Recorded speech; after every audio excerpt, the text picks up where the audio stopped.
Now what happened when you are living with somebody else, like most of us do? This is not ground for divorce. I'm sorry, this is not going to work. So we got to find another solution. So what you would do, you would find your element, and you would find the other person element, and then you would find both of them in the chart. And you would look at the element that they belong to. Let's say this woman with a Lee triagram, she is married to a man born in 66, which is a Dewey, so it's a metal energy. So the fire and the metal don't really go well together. I reiterate, no ground for divorce. So if you look at the circle on the other side of the page at the bottom, this is what we call a destruction cycle. And you can see that the fire and the metal there, if they are connected, they are in a destructive relationship. So part of Feng Shui is, how do we fix that? So you look at the first one, first circle on the top, and this is the productive cycle. So in the productive cycle, you would see that between the fire and the metal, there is earth, which means that earth is the bridging element. It takes a little bit from the fire, feeds the metal, and it puts them in harmony. It's like Robin Hood. Takes from the stronger one and gives to the weak one. So this means that two things. One, we can use a house that belongs to one of the earth elements. So it would be either earth house, Jan, northeast, or a southwest house, Kun, either one of the two. Or in many cases, you might have a house that is already built.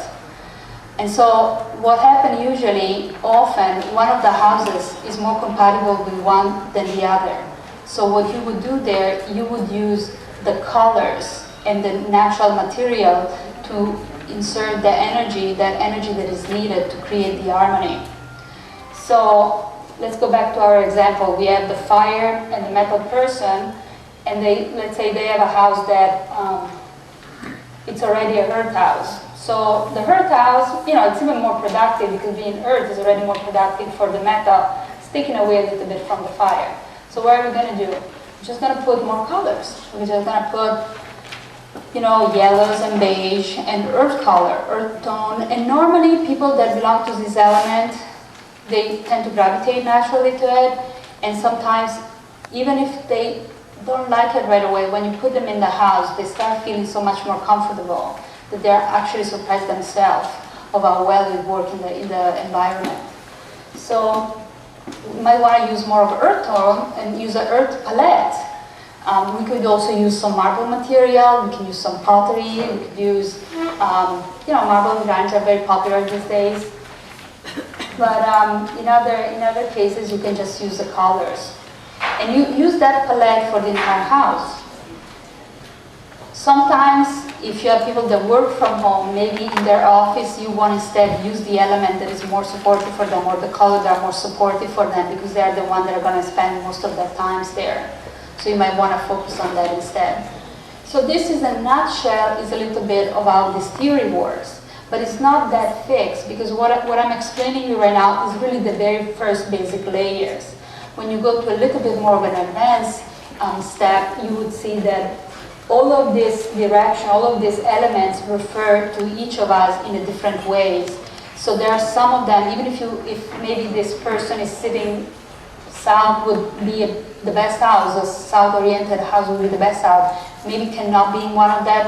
There are backups in the way that various layer works. It's a little bit complicated, so it might be a little bit too much for a Saturday afternoon. I think we might have reached almost our Feng Shui quota for today. But just to give you an idea, there is not just one step to it. There are many different layers, and when you know what you're doing, you can work with that. But the idea is just to show you a little bit how the direction and the date of birth of the person and the color and the material all work together to create the well-being. And ultimately, we're always aiming for the same goal, which is create this harmony. Now, in terms of colors, this little chart only show you some of the basics. Like when you have fire, you want a red color. That's why many books in the past used to say you have to always paint your door red and use red galore in your house because red is wonderful and is an enhancer and always does good things for you. Okay, this is a myth. The red color is an enhancer. So when you put it into an area, it's going to enhance whatever energy you have there. So if you have really good energy that is particularly good for finances especially, then it's going to make it bigger. You know, you're going to have more money. It's going to make more money. But if you put it in an area randomly and you think there is negative energy there, so let's put some red color to bring luck, chances are that the reason why you were having negative energy is because the energy in that area is not very good to begin with. So you put the red color and the red is actually going to enhance that and make it worse. And then I have people that call me and say, but I read in a book I have to put red in my bedroom, and after I put red, after 3 days I got in a car accident. And I never had a car accident before in my life. So why did you put the red in your bedroom? I wasn't sleeping well, I was fighting with my husband, and by the way, he's not been home for a week, I don't know where he is. So when you have this sign, it's like a red flag, pun intended, that the red was not the right choice for that room. So you've got to be careful to use the red.